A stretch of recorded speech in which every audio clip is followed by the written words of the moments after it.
신천지 탈퇴자 새벽 기도회입니다. 오늘은 요한계시록 2장 25절 말씀으로 예수님은 43년 전에 신천지 총회장 몸에 영으로 재림을 했다는데 정말일까? 이러한 제목이 되겠습니다. 다만 너희에게 있는 것을 내가 올 때까지 굳게 잡으라. 지금 이 말씀은 두아디아 교회에 주시는 말씀이죠. 두아디아 교회는 책망과 경고를 받은 신자들이 있고 칭찬을 받은 신자들이 있습니다. 두아디아 교회 안에 들어온 자칭 선지자 이세벨에게 미혹을 받지 않은 칭찬받는 그들에게 예수님은 다른 짐으로 너에게 지울 것은 없다. 그러면서 다만 너희에게 있는 것을 내가 올 때까지 굳게 잡으라. 너희들이 갖고 있는 그 믿음, 그 신앙, 너희에게 있는 그것을 내가 올 때까지 굳게 붙잡고 있어라. 여기 내가 올 때까지는 예수님의 재림을 말씀하는 거죠. 그러므로 이 말씀은 실제로 두아디아 지역에 있는 그 신자들에게 예수님이 요한을 통해서 계시록 말씀을 주신 것입니다. 너희들의 그 믿음을 내가 올 때까지 굳게 잡고 있어라. 아직 예수님은 재림하지 않았다는 말씀입니다. 그런데 이 본문의 말씀을 신천지 총회장은 전부 장막 성전에다가 끼워 맞추잖아요. 그러면 지금 신천지 총회장이 장막 성전에 편지하는 내용인데 예수님이 재림한 후에 신천지 총회장이 예수님의 지시를 받아서 편지를 했다 그러잖아요. 그럼 이게 말이 맞지 않는 게 지금 두아디아 교회는 예수님이 아직 재림하지 않았는데 내가 올 때까지 굳게 잡으라. 이게 말이 안 되잖아요. 그럼 신천지 총회장은 장막 성전 사람에게 내가 올 때까지 굳게 잡으라. 신천지 총회장은 예수님이 재림한 상태에서 편지를 보내는 것이기 때문에 이게 말이 안 맞다고요. 그러면 이 내용을 신천지 총회장은 어떻게 변명을 할까? 어떤 식으로 또 속이고 넘어갈까? 궁금하잖아요. 요한계시록 실상이라는 그 책에 보면 신천지 총회장은 이 내용을 이렇게 기록합니다. 신앙의 정절을 지킨 이들이 굳게 잡아야 할 것은 예수님께 받은 말씀이다. 보십시오. 신천지 총회장이 지금 말씀을 가감하고 있잖아요. 내가 올 때까지 굳게 잡으라. 이 내용을 설명하지 않습니다. 그냥 너희들이 지금 붙잡고 있는 거 그거 예수님께 받은 말씀이다. 그거 지키고 있어야 된다. 이 말씀을 지금 하고 있는 거예요. 내가 올 때까지 굳게 잡으라. 예수님이 올 때까지. 그럼 아직 안 왔다는 말씀인데 신천지 총회장은 이미 예수님이 재림한 상태에서 이 말씀을 편지로 보내고 있다고 했으니까 말이 안 된다는 거죠. 이걸 빼버리고 그냥 너희들이 붙잡고 있는 거 그거 굳게 잡으라. 그러면 장막 성전 안에 신앙의 정절을 지킨 이들이 있는가? 또 그들이 굳게 잡아야 할 것이 무엇인가? 라고 할 때 신천지 총회장은 이 장막 성전의 7사자가 초림 때 세례 요한처럼 길 예비 사자라는 거예요. 총회장에게 예수님이 영으로 재림해서 역사를 이루어 갈 거니까 7사자는 그걸 지지해 줘야 되는데 청지기 교육은 오평호 목사를 따라갔다는 거예요. 그래가지고 배도자가 됐다. 그래서 세례 요한도 배도자다. 이렇게 실상을 억지로 만들어 끼워 맞추는데 이게 전혀 근거가 없는 것이 유재열 씨가 방송에서 양심 선언을 할 때 그가 계시받았다라고 하는 그 말씀이 내가 구원자라고도 생각했다. 1969년 11월 1일 지구 종말이 온다. 그 계시가 잘못됐다 그러잖아요. 그러니까 유재열 씨는 계시받은 그것이 예수님께로부터 받은 게 아니다. 이렇게 본인은 말하고 있는데 신천지 총회장은 그들은 예수님께 받은 걸 굳게 잡아 지켜야 된다. 아니 본인 당사자는 내가 예수님께 받은 게 없다. 나는 사탄에게 받은 거다. 나는 착각했다. 내가 잘못했다. 내가 어리석었다. 본인은 이렇게 말하고 있는데 총회장은 너희들이 받은 거 굳게 지켜라. 아니 받은 게 시한부 종말론인데 이게 예수님께로부터 받은 거냐 말입니다. 전혀 이게 말이 안 되잖아요. 그러니까 집화장 강사들은 이걸 설명을 못합니다. 전혀 말 안 하죠. 지금도 유재일 씨가 살아있는데 적어도 집화장 강사 정도 되려면 유재일 씨를 찾아가야지. 어찌 한 사람 말만 듣고 사람들에게 그대로 가르쳤다가 전부 지옥 가게 만드는데 제가 강사님 때 말했습니다. 당신의 그 가르침이 나중에 사람들이 전부 지옥 가게 만드는 거다. 그러니까 두고 보면 안다 그러더라고요. 그래 두고 보자. 물론 뭐 제가 화를 내고 이러진 않았습니다. 그렇게 굳이 다투면서 말할 필요는 없으니까 조용히 진지하게 말했죠. 강사님이 지금 이 가르치는 것이 나중에 잘못됐다면 이 전부 지옥 가게 만드는 거다. 이 죄가 굉장히 큰 겁니다. 그러니까 총회장은 역사를 이룰 것처럼 그렇게 말하더라고요. 그러니까 그 7 사자가 세례 요한처럼 길 예비 사자, 세례 요한이 예수님이 오시는 걸 보고 보라 세상 죄를 지우고 가는 하나님의 어린 양이로다. 광야에 외치는 자의 소리가 세례 요한이라 그러잖아요. 나는 그의 신들매 풀기도 감당치 못한다. 나는 물로 세례를 주구니와 내 뒤에 오시는 이는 불로 세례를 줄 거다. 세례 요한이 그걸 외쳤는데 이 7 사자가 신천지 총회장을 그렇게 인정하고 그렇게 외쳐야 될 사람들이 청지기 교육원 오평호 목사를 따라갔다. 그래가지고 배도자다 끼워 맞추는데 그 7 사자가 유재열 씨 말을 듣고 따라가는데 유재열 씨는 나는 계시 잘못 받았다. 그리고 이만희 씨는 나와는 아무 관계없다. 고소 고발한 그거 하나밖에는 관계되어진 것이 없다. 이렇게 말하잖아요. 응? 신천지 강사들은 교리 강좌에 나와가지고는 예수님이 다시 오시는 때는 언젠가 어디에 오셔서 무엇을 하시는지 기록해 놓았다는 거예요. 그러면서 하는 말이 초림 때는 예수님께 하나님이 영으로 임해 오셨다. 그래서 예수님은 이 땅에 육신을 입은 사람이지만 하나님이 영이시기 때문에 육을 들어서기 때문에 예수님을 들어서 하나님이 역사했다. 예수님을 인간으로 취급하는 거죠. 예수님은 그냥 사람 중에 뛰어난 선지자, 모세, 엘리야, 다윗, 아브라함 그런 사람 중에 한 사람으로 예수님을 치부합니다. 그래야 신천지 총회장을 예수님과 동격시킬 수 있거든요. 예수님에게 하나님이 영으로 온 것처럼 신천지 총회장 몸에 예수님이 영으로 오셨다. 예수님이 다시 재림해 온다는 말씀이 신약 성경에 400번 이상 나오거든요. 그러니까 그 예수님이 총회장 몸에 재림했다는데 이거 뭐 사이비 교주들이 전부 18번으로 사용하고 있는 거 아닙니까?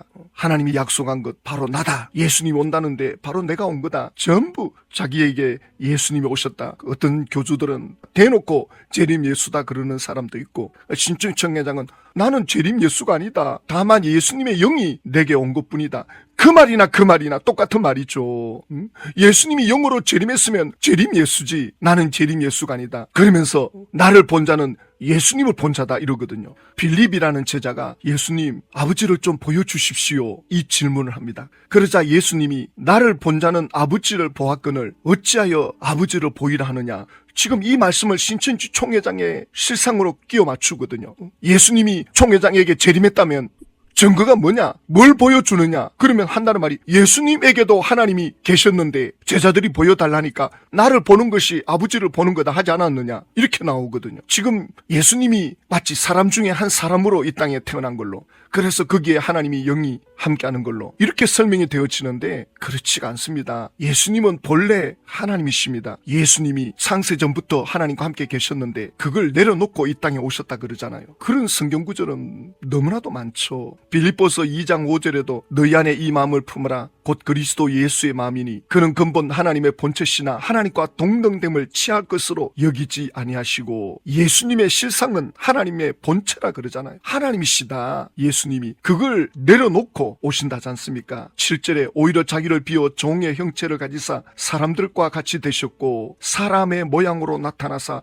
자기를 낮추시고 죽기까지 복종하셨으니 곧 십자가에 죽으심이라. 예수님은 죄 없는 인간의 몸으로 이 땅에 와야 됩니다. 죄 없는 인간의 몸, 이건 하나님만이 가능합니다. 모든 인간은 죄가 있습니다. 그 죄로 인해서 자기 죄값으로 죽게 돼 있습니다. 누군가 나의 죄를 대신 갚아주려면 죄 없는 인간이 와서 대신 죽어줘야 되는데 그러려면 할 수 있는 방법은 하나님이 인간의 몸으로 이 땅에 와야 됩니다. 기가 막힌 하나님의 솔루션이죠. 죄는 인간이 지었는데 그 책임을 하나님이 지시는 거죠. 바로 이게 사랑입니다. 그래서 하나님이 인간의 몸을 입고 이 땅에 오신 거죠. 그리고 구원을 다 이루시고 죄값을 청산하고 이제 예수 그리스도를 통해서 하나님께로 나갈 수 있는 길이 열렸습니다. 마귀가 더 이상 여기에 대해서 시비를 걸지 못합니다. 그전에는 시비를 많이 걸었죠. 죄값이 청산되지 않았으니까. 구약 시대는 짐승의 피로 하나님께로 나갔거든요. 그러니까 그들은 죄를 지을 때마다 날마다 달마다 절기마다 제사를 지내야 되죠. 마귀가 끊임없이 참수하죠. 그러나 예수님 오셔가지고 단번에 희생제물이 되면서 빚을 다 청산해버렸습니다.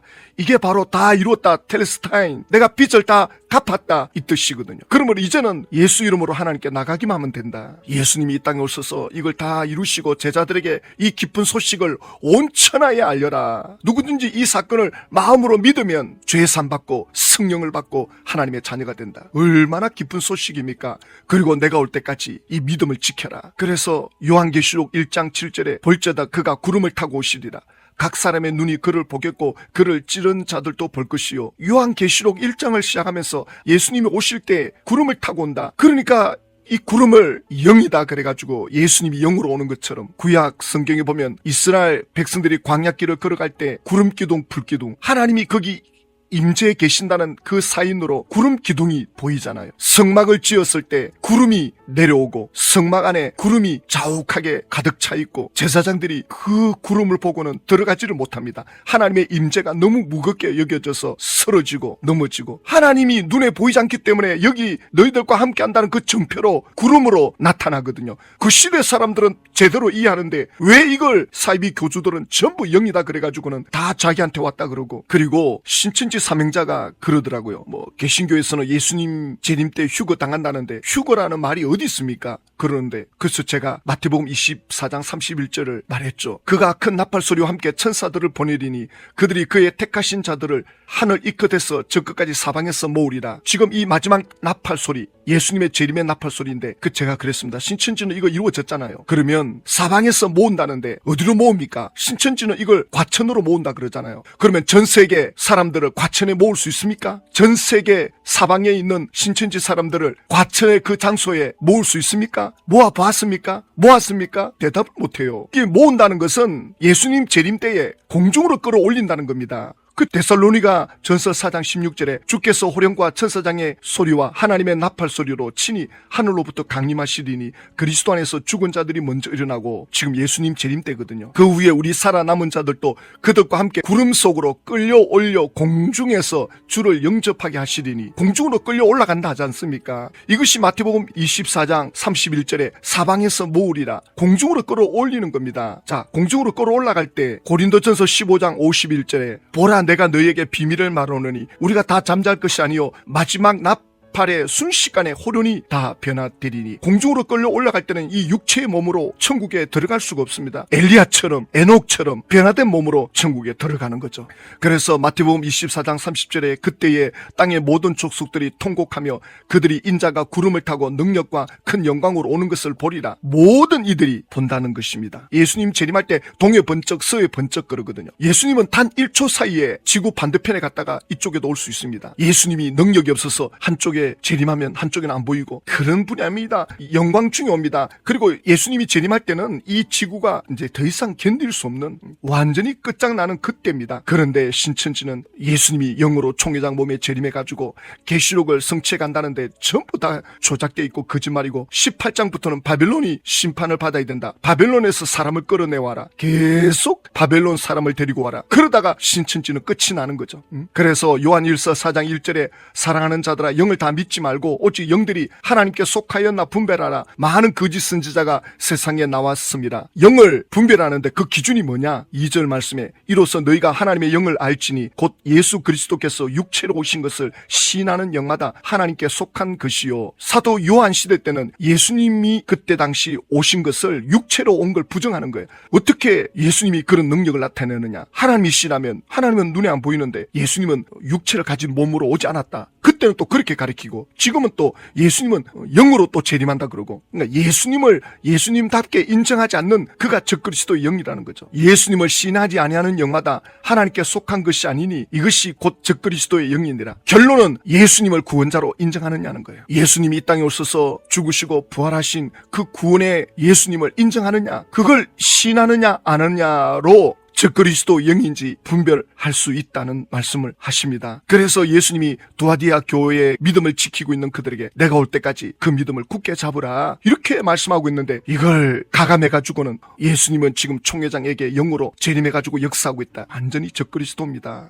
우리가 이때 뭘 해야 되겠습니까? 우리가 할 수 있는 게 뭐겠습니까? 시편 46편 10절에 이르시기를 너희는 가만히 있어 내가 하나님 됨을 알지어다. 여기 가만히 있으라 말은 아무것도 하지 말라는 말씀이 아닙니다. 하나님의 하나님 됨을 알기 위해서 가만히 있으라는 거예요. 오늘 이 새벽에 기도의 자리로 나오신 이것이 하나님 앞에 가만히 있는 겁니다. 하나님의 때를 기다리는 것이 바로 이 기도입니다. 하나님이 하시는 일을 보는 것, 하나님의 말씀을 통해서 하나님이 뭘 하시는지 보는 것, 이것이 가만히 있는 겁니다. 요즘 시대가 좋아져서 물건을 신청하면 택배가 하루 만에 오잖아요. 하나님이 응답을 그렇게 하루 만에 갖다 줘야 되고, 문자를 보내면 답변이 순식간에 와야 되고, 그런 시대에 우리가 살고 있습니다. 우리가 하나님께 나가면 하나님은 즉각 응답해야 되고, 그러니 조금만 하나님이 늦어지면 하나님은 내 기도에 관심이 없나 낙심하기도 하는데, 그러면 안 됩니다. 가만히 있으라 그러잖아요. 하나님이 하시는 걸 보라는 겁니다.